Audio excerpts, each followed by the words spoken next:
Hi guys, good morning. Welcome to my channel. So ayan, thank you pala 302 subscriber na tayo sa YT. Thank you very much po sa mga nag-subscribe sa aking YT channel.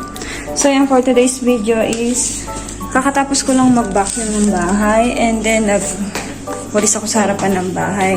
So ngayon naman is pupunta ako sa aking halamanan. Nalagyan natin siya ng mga pang-mosquito kasi nung kahapon ayos ako dito sa likuran. Nagsinipag ako kahapon kasi hindi mainit. So ang daming nung aking kamatis. So kaya kinalbo ko siya. So ito na itsura niya today. Ayan. So ang tinira ko na lang is itong merong mga bunga. Ayan. Tinalis ko na yung iba. And then ang natira na lang itong mga basil. So yung mga basil na yan ginagawa ni Imang Pesto yan. Ngayon naman pupunta ako dito sa aking taniman dito. So yan, lalagyan natin ito. Yung sa mga peste ng halaman. So kahapon may inalis din ako dito. So ito is kamatis din. Ayun yung aking meat. Nilipat ko siya before nandun siya.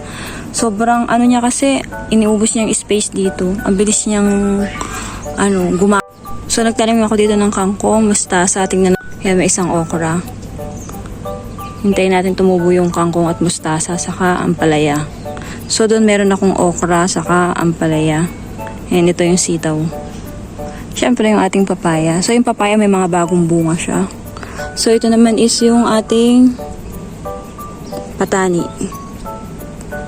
Dito naman sa patani is merong kumakain. Oh. Kaya lalagyan natin ito pang mosquito. Ayan, saka ito.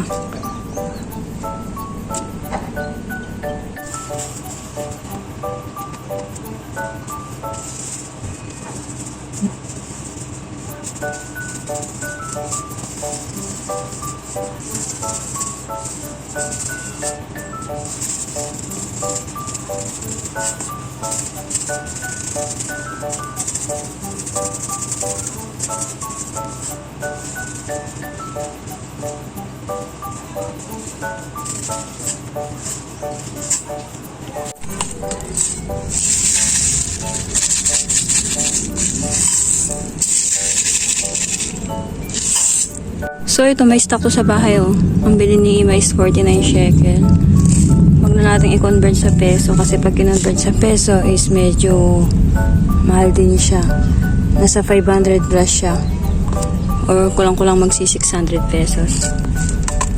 So para to sa mga tipaklong, mga insekto yan.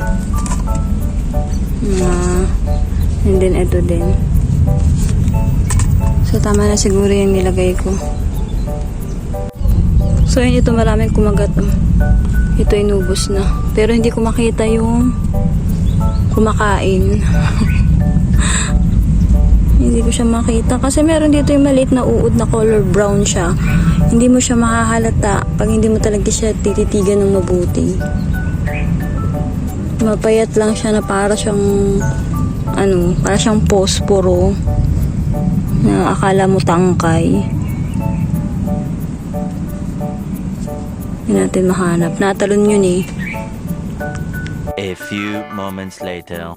So ayan, tapos na ako dun maglagay ng pesticide sa aking taniman. So pinagmimerienda ko si Aba ng apple. So pinag-guide ko siya ng apple. So time check dito is 10:30 AM. Ayan, medyo pawisan. Wala pang hilamos, wala pang ligo, wala pang supply, everything. So ayan, gusto ko lang mag-thank you 302 subscribers sa YT ko. Thank you very much. Konti man yan, alam kong dadami din yan. Manifest. Thank you!